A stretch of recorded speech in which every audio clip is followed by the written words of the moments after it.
के हावे गरब गुमान, गजब के हावे गरब गुमान। मोर जाती हवे सतनामी, सोच समझ के भिड़ू रे बैरी मोर काटे नहीं मांगे पानी। सोच समझ के भिड़ू बरी मोर काटे नहीं मांगे पानी। गजब के हावे गरब गुमान, गजब के हावे गरब गुमान। मोर जाती हवे सतनामी, सोच समझ के भिड़ू रे बैरी मोर काटे नहीं मांगे पानी। सोच समझ के भिड़ू बरी मोर काटे नहीं मांगे पानी।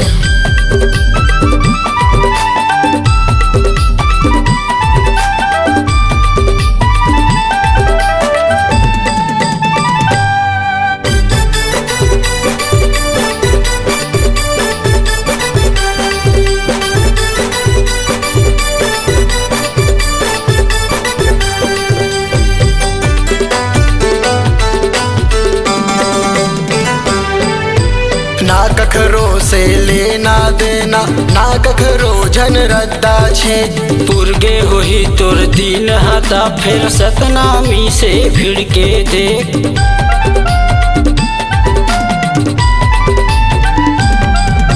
रेंगा सतनामी धुर्रा उड़ावत, दुश्मन मन के हवा उड़ागे। कोनो कहत है रद्दा छोड़ा सतनामी के शेर ढिलागे। दबे का माथा बने उड़ा था, दबे का माथा बने उड़ा था।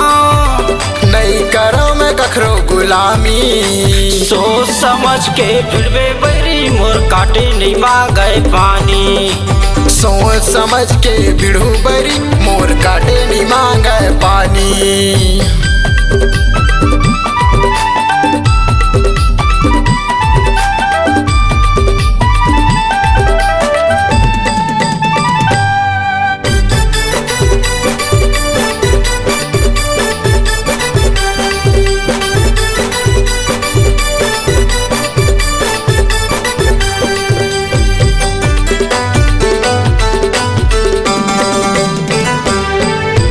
कखल सीखे घमंड करेला, कुंडला तेवर दिखावत हो। हावर दमता आगू में आवो, काबर मुँह लुकावत हो।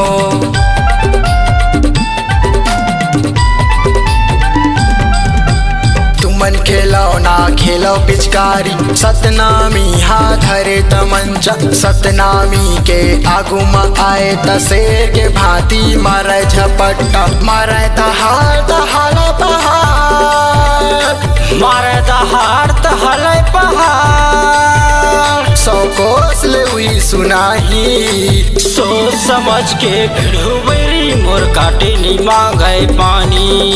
सोच समझ के भिड़ू बरी मोर काटे नहीं मांगे पानी। गजब के हावे गरब गुमान, गजब के हावे गरब गुमान। मोर जाती हवे सतनामी, सोच समझ के भिड़ू रे बैरी मोर काटे नहीं मांगे पानी। सोच समझ के भिड़ू बरी मोर काटे नहीं मांगे पानी। सोच समझ के भिड़ू रे बैरी मोर काटे नहीं मांगे पानी। सोच समझ के भिड़ू बरी मोर काटे नहीं मांगे पानी।